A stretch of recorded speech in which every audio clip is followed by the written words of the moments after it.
الحمد لله نحمده ونستعينه ونستغفره ونعوذ بالله من شرور أنفسنا ومن سيئات أعمالنا من يهده الله فلا مضل له ومن يضلل فلا هادي له أشهد أن لا إله إلا الله وحده لا شريك له وأشهد أن محمدا عبده ورسوله اللهم صل على محمد وعلى آل محمد كما صليت على إبراهيم وعلى آل إبراهيم إنك حميد مجيد اللهم بارك على محمد وعلى آل محمد كما باركت على إبراهيم وعلى آل إبراهيم إنك حميد مجيد أما بعد فإن أحسن الحديث كتاب الله وخير الهدي هدي محمد صلى الله عليه وسلم وشر الأمور محدثاتها وكل محدثة بدعة وكل بدعة ضلالة وكل ضلالة في النار قال الله تبارك وتعالى في القرآن المجيد والفرقان الحميد أعوذ بالله من الشيطان الرجيم يا أيها الذين آمنوا اتقوا الله حق تقاته ولا تموتن إلا وأنتم مسلمون يا أيها الناس اتقوا ربكم الذي خلقكم من نفس واحدة وخلق منها زوجها وبث منهما رجالا كثيرا ونساء واتقوا الله الذي تساءلون به والأرحام إن الله كان عليكم رقيبا يا أيها الذين آمنوا اتقوا الله وقولوا قولا سديدا يصلح لكم أعمالكم ويغفر لكم ذنوبكم ومن يطع الله ورسوله فقد فاز فوزا عظيما قال الله تبارك وتعالى في مقام آخر والظالمين أعد لهم عذابا أليما تمام قسم کی تعریفات کبریائی بڑھائی اخترائی اللہ وحدہ لا شریک کے لیے اللہ تبارک و تعالیٰ کی پاکیزہ بابرکت حمد و ثنا کے بعد انگنت لاتعداد درود و سلام میرے اور آپ کے دلوں کی دھڑکن جناب محمد رسول اللہ صلی اللہ علیہ وسلم کی ذات اقدس گزشتہ جمعۃ المبارک میں نبی علیہ السلام کے صحابہ کی عزت حرمت کے دفاع کے حوالے سے گفتگو کی گئی تھی، جس میں یہ بات بیان کی گئی تھی کہ نبی علیہ السلام کے اصحاب تو وہ ہیں کہ جن کی عزت کا دفاع خود خالق ارض و زمان نے کیا، جن کی عزت اور حرمت کا دفاع رسول اللہ صلی اللہ علیہ وسلم نے کیا۔ اہل ایمان کو بھی یہ چاہیے کہ وہ ان کے ساتھ محبت بھی کریں اور ان کی عزت اور نموز کا دفاع بھی کرتے رہیں۔ آج کے خطبہ جمعۃ المبارک میں انشاءاللہ العظیم نبی علیہ السلام کے صحابہ کے گستاخوں کے حوالے سے گفتگو ہوگی۔ نبی علیہ السلام کے اصحاب اس کائنات کے وہ عظیم ترین لوگ ہیں کہ جنہیں اللہ تعالیٰ نے بے شمار خصائل اور خوبیوں سے نوازا ہے، اور انہیں خالق ارض و زمان نے بے شمار اعزازات سے بھی نوازا ہے۔ آپ قرآن مجید کا آغاز کرتے ہیں تو کہیں اللہ رب العالمین ان کے ہدایت یافتہ ہونے کی گارنٹی دیتے ہیں کہ اولئک علی ھدی من ربہم واولئک ھم المفلحون، ہدایت یافتہ اور کامیاب لوگ یہی۔ کہیں اللہ نے کہا اولئک ھم المؤمنون حقا، حقیقی مومن اگر دیکھنے ہیں تو نبی اسلام کے اصحاب کو دیکھو۔ اولئک ھم الراشدون، اولئک ھم المہتدون، اولئک ھم المتقون، اولئک ھم الفائزون، اولئک ھم الوارثون۔ یہ ساری کی ساری ڈگریاں اللہ رب العالمین اپنے نبی کے اصحاب کو دے رہے ہیں اور فرماتے ہیں یہ لوگ وارث ہیں کس چیز کے؟ الذین یرثون الفردوس هم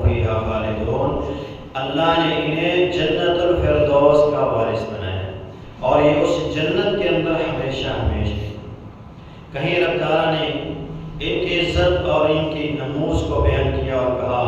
اولئک هم خیر البریہ، میرے نبی پر ایمان لانے والے، نیک عمل کرنے والے، یہ صحابہ جو ہیں اس کائنات کے سب سے بہترین لوگ ہیں۔ اس کائنات کے سب سے بہترین لوگ نبی علیہ السلام کے دور کے لوگ ہیں، جیسا کہ ایک حدیث میں رسول اللہ صلی اللہ علیہ وسلم ارشاد فرماتے ہیں خیر القرون قرنی ثم الذین یلونہم ثم الذین یلونہم، بہترین لوگ میرے زمانے کے لوگ ہیں اور اس کے بعد کے جو بہترین لوگ ہوں گے جو ان کے ساتھ ملے ہوں گے۔ اسی طرح پھر لوگ درجہ بدرجہ عزت اور احترام اور ان کے مقام کے اندر کمی آتی چلی جائے گی۔ کہیں رب تعالیٰ قرآن مجید میں ان کی صفات کا تذکرہ کرتے ہوئے کہتا ہے یہ تائبون ہیں، توبہ کرنے والے ہیں، کہیں عابدون کا لفظ استعمال کیا، کہیں رب نے کہا حامدون، یہ تو اللہ کی بڑی حمد و ثنا بیان کرنے والے ہیں، سائحون کہا، راکعون کہا، ساجدون کہا، کہیں اللہ نے کہا یہ مسلمین ہیں، مومنین ہیں، قانتین ہیں، صادقین ہیں، صابرین ہیں، خاشعین ہیں، کہیں اللہ نے کہا یہ متصدقین ہیں، صائمین ہیں، حافظین فروجهم، اور کہیں اللہ نے کہا والذاکرین اللہ کثیرا والذاکرات، کہ یہ اللہ کے ایسے بندے ہیں کہ ہر وقت یہ اللہ تبارک و تعالیٰ کی اطاعت اور فرما برداری کے اندر ہیں۔ پھر رب تعالیٰ نے یہ ڈگری اور یہ سرٹیفکیٹ عطا فرما دیا اولئک حزب اللہ الا ان حزب اللہ هم الغالبون، لوگوں یہ اللہ کی جماعت ہے، یہ اللہ کا گروہ ہے اور اللہ کا گروہ ہی کامیاب اور کامران ہونے والا ہے۔ تو اللہ تبارک و تعالیٰ نے نبی علیہ السلام کے اصحاب اور ان پاک باز ہستیوں کا تذکرہ قرآن مجید میں بے شمار مقامات پہ کیا ہے۔ مشہور قول کے مطابق 700 آیات جو ہیں ان میں نبی علیہ السلام کے اصحاب کی شان اللہ تبارک و تعالیٰ نے بیان کی۔ تو یہ نبی علیہ السلام پر ایمان لانے والے پاک باز لوگ ہیں، جو لوگ ان پر انگلیاں اٹھاتے ہیں، ان کے ایمان پر تبرہ کرتے ہیں اور ان پر لعن طعن کرتے ہیں، اگر ہم حقیقت میں دیکھیں تو یہ صحابہ کرام رضوان اللہ علیہم اجمعین پر نہیں بلکہ یہ اللہ پر لعن طعن کر رہے ہوتے ہیں اور اس کے رسول پر لعن طعن کر رہے ہوتے ہیں۔ یہ حقیقت میں صحابہ کی توہین نہیں کر رہے ہوتے بلکہ یہ اللہ خالق اور مالک کی اور اس کے پیارے حبیب جناب محمد رسول اللہ صلی اللہ علیہ وسلم کی توہین کر رہے ہوتے ہیں۔ اور یہ صحابہ کو تاریخ کی رجال کہہ کر، تاریخ کے لوگ کہہ کر ان پر انگلیاں اٹھاتے ہیں، جبکہ صحابہ جو ہیں یہ تاریخ کے لوگ نہیں ہیں، یہ قرآن کے لوگ ہیں، یہ اسلام کے لوگ ہیں، یہ حدیث کے لوگ ہیں، یہ وحی کے لوگ ہیں۔ کسی بھی مقدمے کی کارروائی کو باطل کرنے کے لیے، کسی بھی مقدمے کی حیثیت کو ختم کرنے کے لیے اس کے گواہوں کو مجروح کیا جاتا ہے، اور اسلام کے گواہ، ایمان کے گواہ، رسول اللہ کے گواہ، قرآن کے گواہ سب سے پہلے اصحاب رسول ہیں۔ ہمیں کس نے بتایا کہ یہ قرآن اللہ کی کتاب ہے؟ صحابہ نے بتایا، اللہ کے رسول پر نازل ہوا، انہوں نے اپنی آنکھوں سے دیکھا، انہوں نے اپنے کانوں سے سنا، وحی کی کیفیات کو انہوں نے دیکھا اور سنا،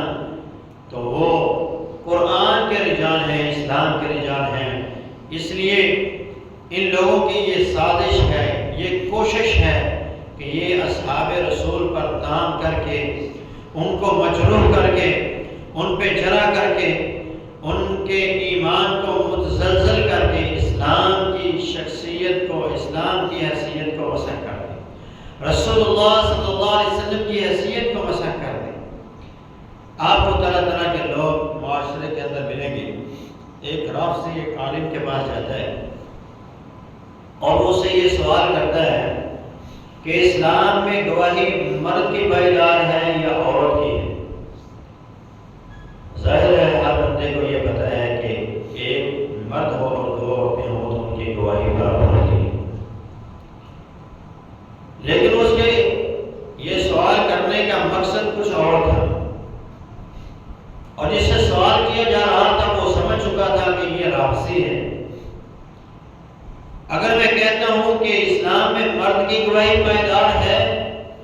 تو ماں عائشہ امہات المومنین اور جتنی بھی صحابیات سے مروی روایات ہیں جن اسلام کے آدھے سے زیادہ مسائل انسان کی نجی انسان کی گھریلو زندگی کے جتنے مسائل ہیں تمام کے تمام امہات المومنین سے مروی۔ اگر وہ کہتے ہیں مرد کی گواہی پائیدار ہے تو جتنے مسائل سے صحابیات سے مروی روایات ہیں سب کا انکار کرنا پڑے گا۔ اگر وہ کہتا ہے عورت کی گواہی پائیدار ہے تو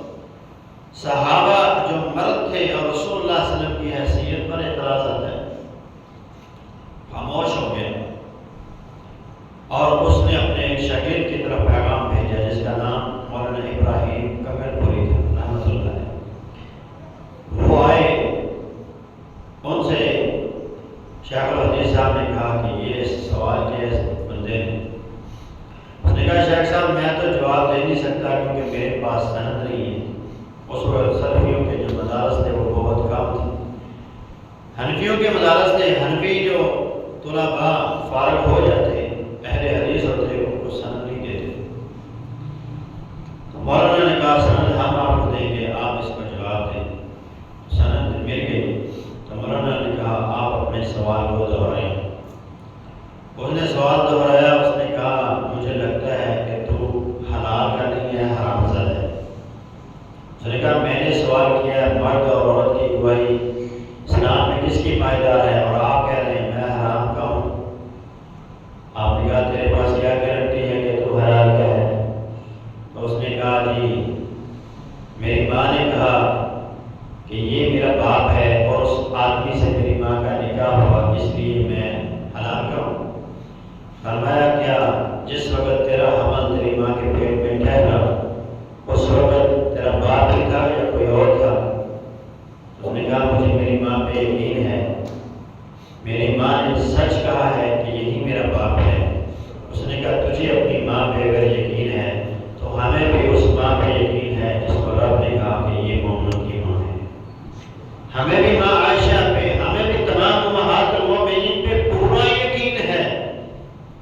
جو انہوں نے کہا سچ کہا، جن کی صداقت کی گواہیاں اللہ نے قرآن میں نازل فرمائی ہیں، ہمیں بھی ان کے ایک ایک لفظ پر یقین ہے۔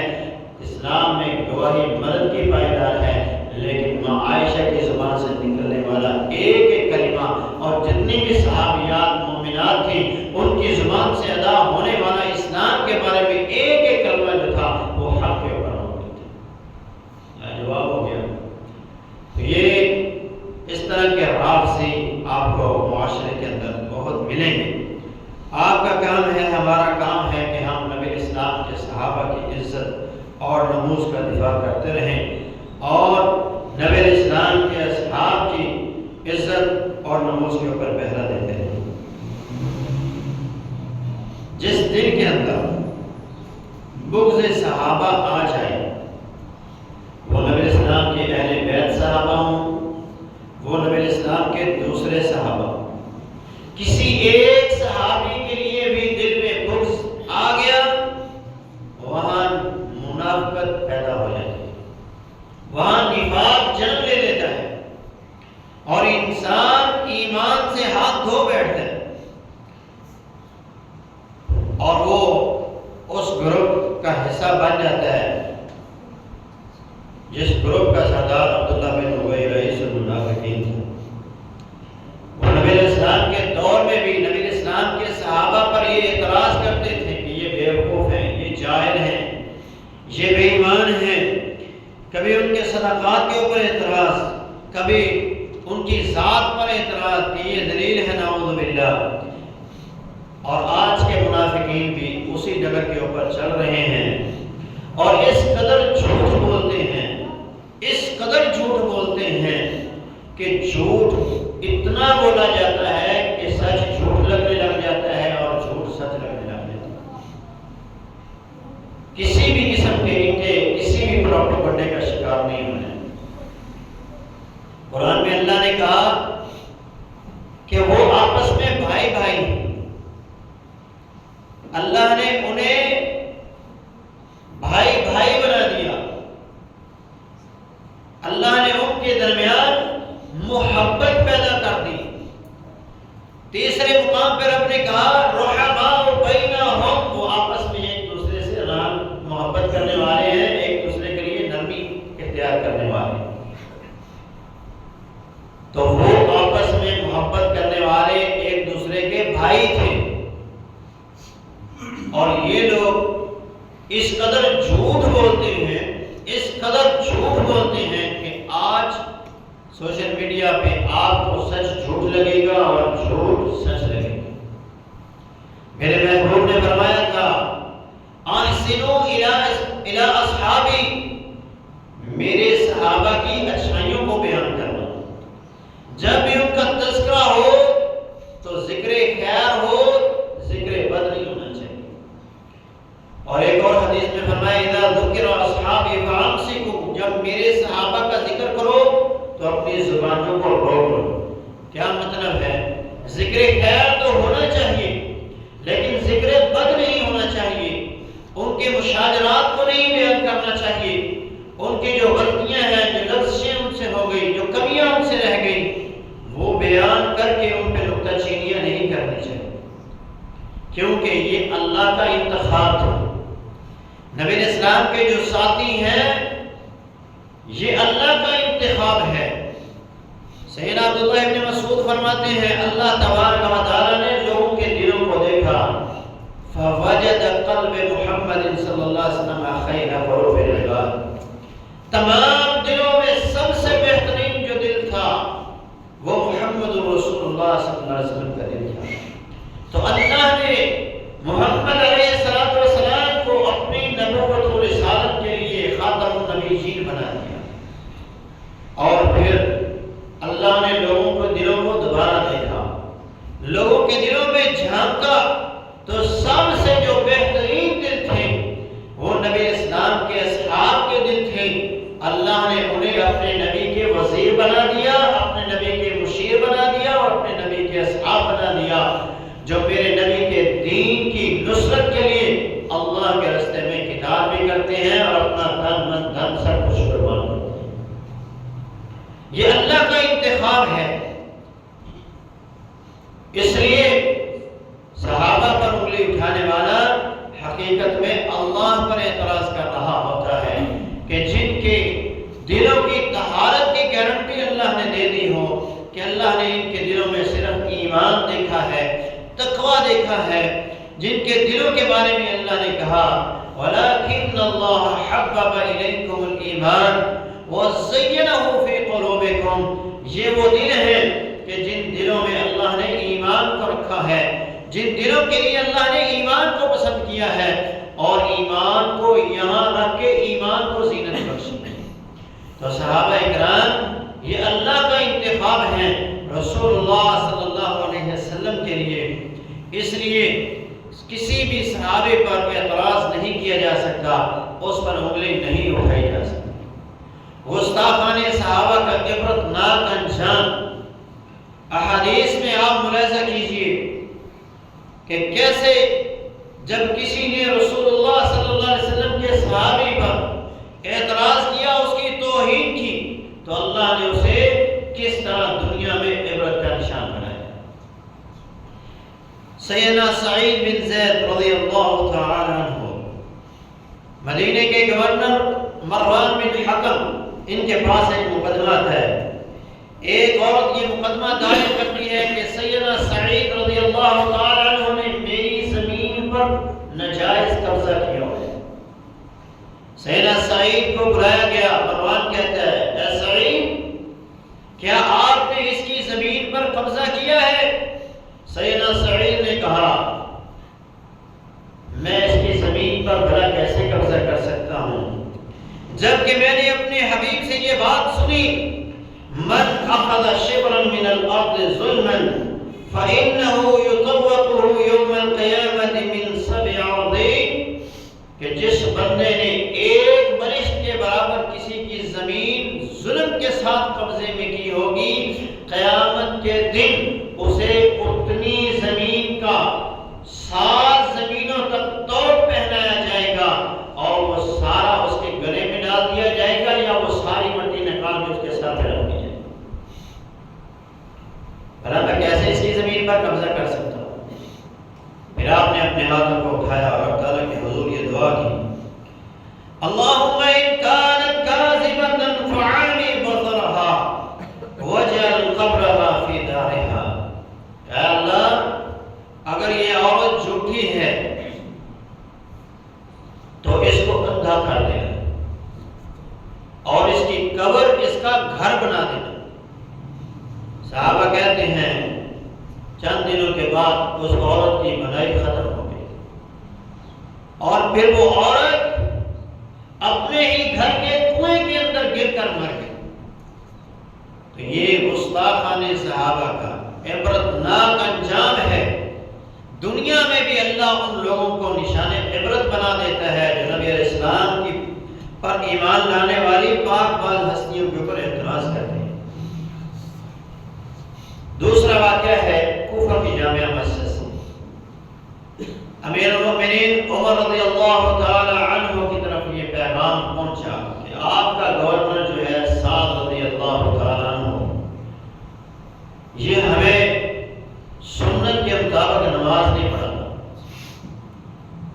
اور بھی کچھ اعتراضات تھے۔ امیر المؤمنین عمر رضی اللہ تعالیٰ نے تصدیق کرنے کے لیے ایک آدمی کو کوفہ روانہ کیا۔ وہ کوفے کی تمام مساجد میں گیا،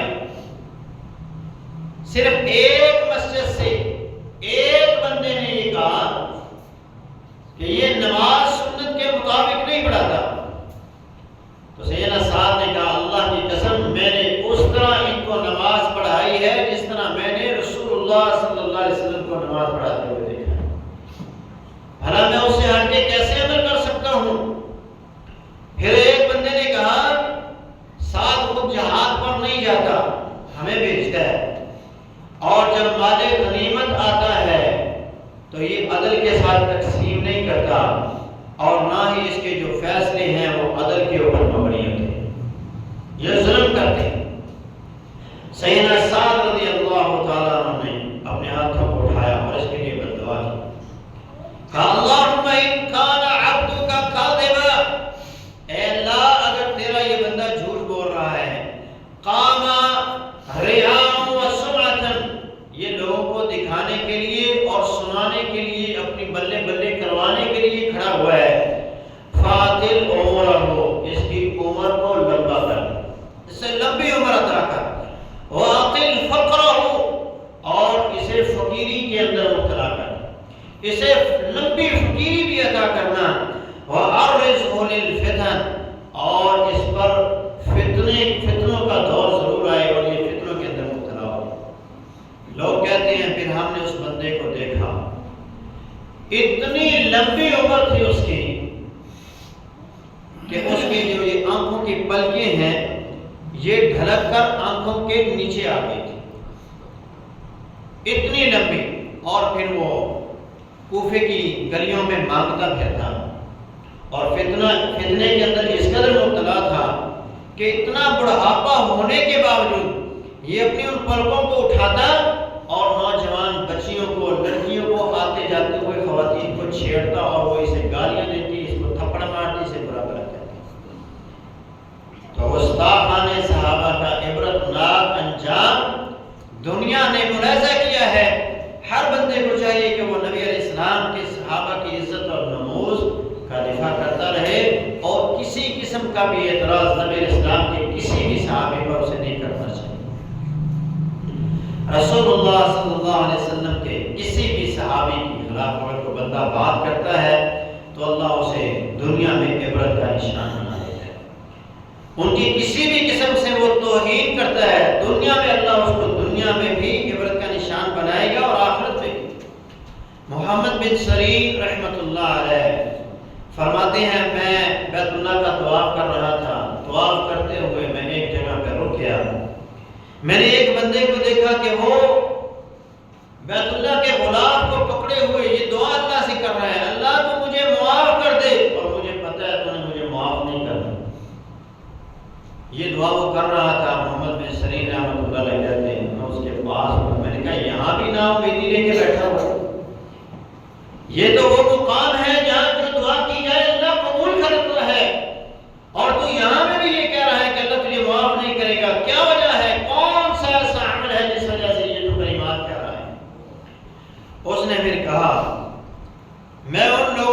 شامل تھا جو سیدنا عثمان رضی اللہ تعالیٰ عنہ کے خلاف بغاوت کرنے والے تھے، اور میری یہ خواہش تھی کہ میں ان کے چہرے پر تھپڑ ماروں، نعوذ باللہ۔ وہ چہرہ کہ جسے آسمان کے فرشتے دیکھیں تو حیا کرتے ہیں، وہ چہرہ کہ جسے رسول اللہ دیکھیں تو وہ بھی شرما جائیں، اس چہرے پر اس کی خواہش تھی کہ یہ تھپڑ مارے۔ کہتا ہے زندگی میں میری یہ خواہش پوری نہ ہوئی،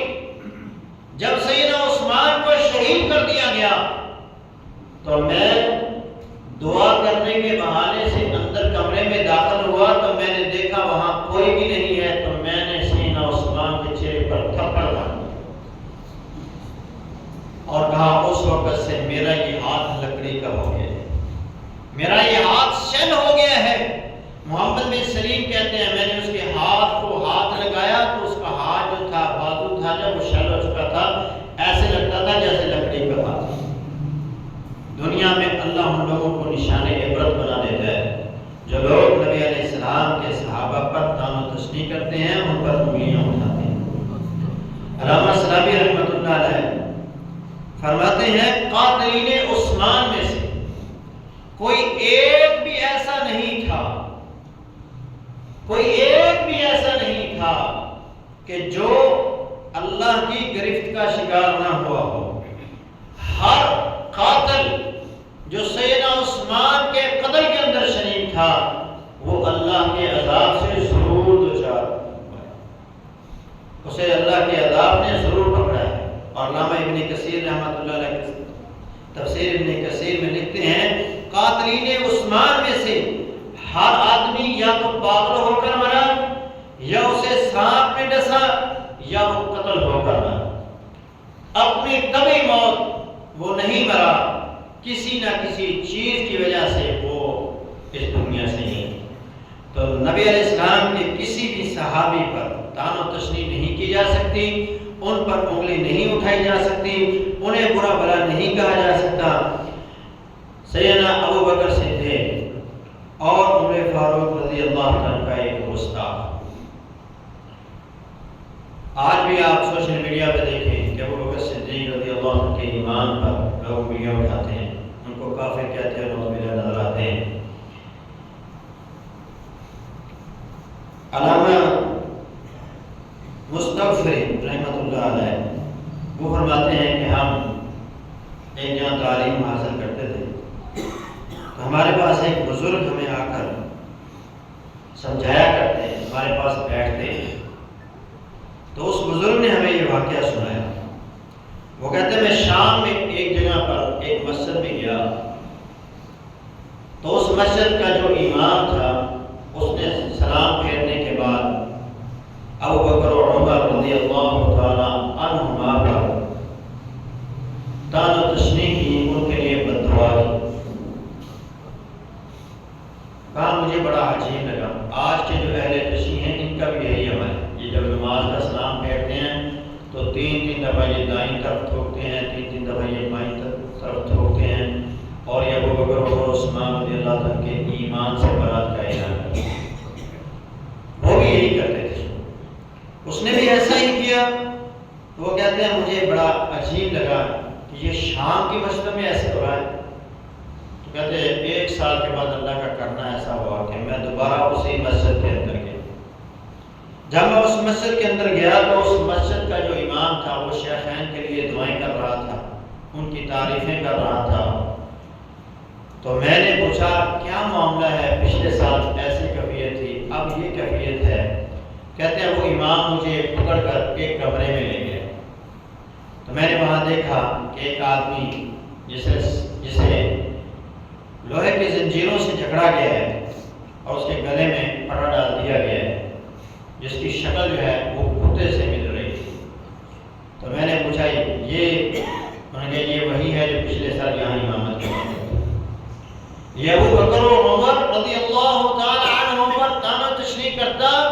اللہ نے اس کی شکل کو بگاڑ دیا ہے اور دنیا کے لیے نشان عبرت بنا دیا۔ اسی طرح کا ایک واقعہ سید سدین شاہ نقوی حافظہ اللہ وہ بیان کرتے ہیں اور وہ اپنے گھر کا واقعہ بیان کرتے ہیں۔ وہ کہتے ہیں میرے جو ماموں ہیں نا، ان کے جو ننیال والے ہیں، وہ سب اہل تشیع، اللہ نے ہدایت عطا فرمائی اور یہ اہل سنہ میں آ گئے۔ وہ کہتے ہیں کہ میرا ماموں جو تھا وہ شیعوں کا بہت بڑا ذاکر تھا اور وہ ابو بکر و عمر کی بڑی توہین کرتا، حتیٰ کہ اس نے اپنے گھر میں جو ڈاگ رکھے ہوئے تھے، کتے جو رکھے ہوئے تھے،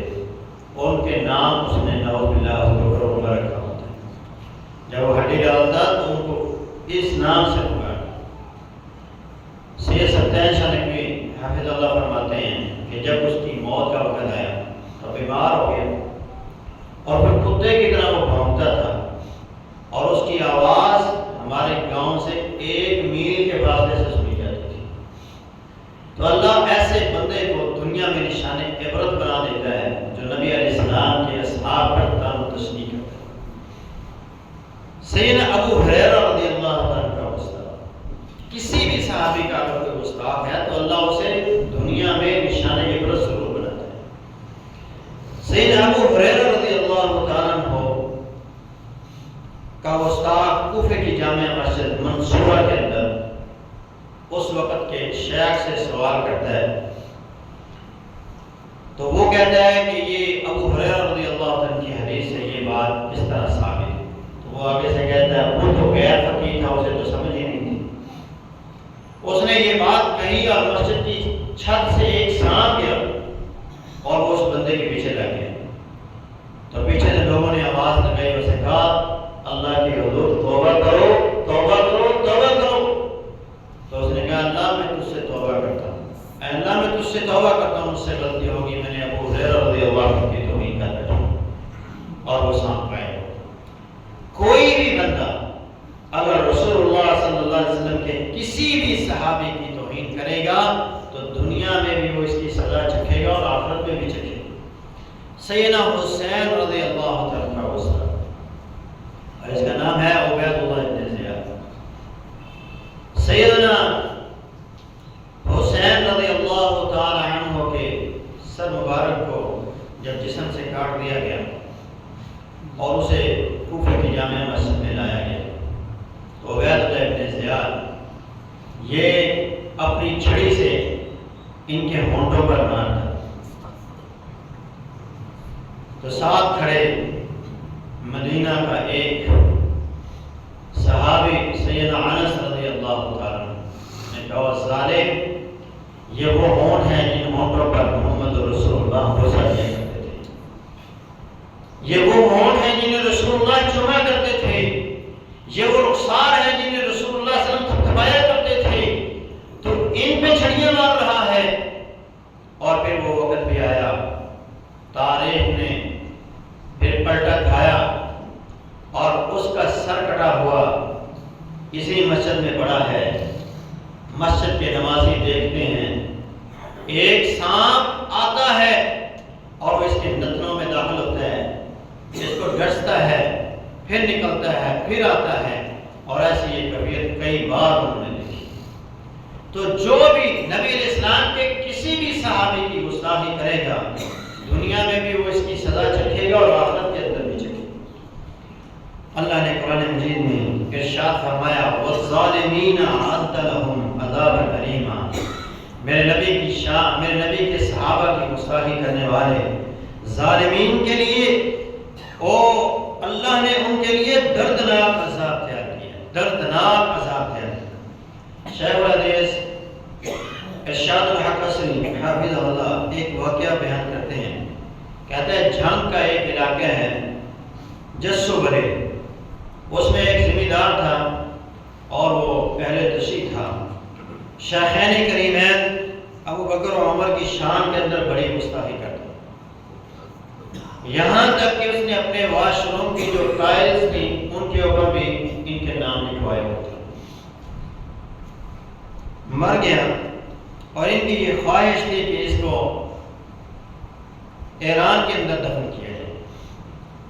عارضی طور پر زمین پہ اسے دفن کیا گیا تاکہ اس کا بیٹا ہے یا اس کو بعد میں وہاں شفٹ کیا جا سکے۔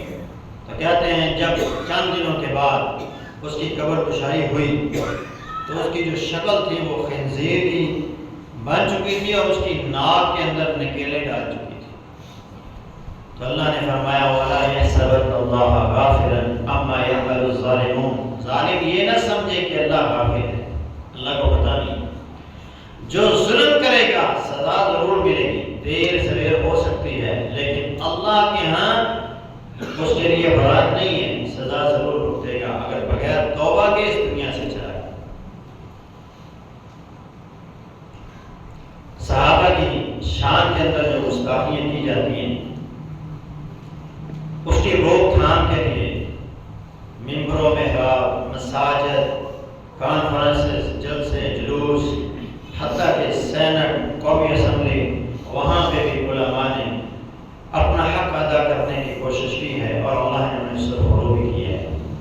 اور قانون بھی پاس ہو چکا ہے کہ نبی اسلام کے صحابہ یا نبی اسلام کے اہل بیت میں سے کسی کی بھی توہین اگر کی جائے گی تو اس پہ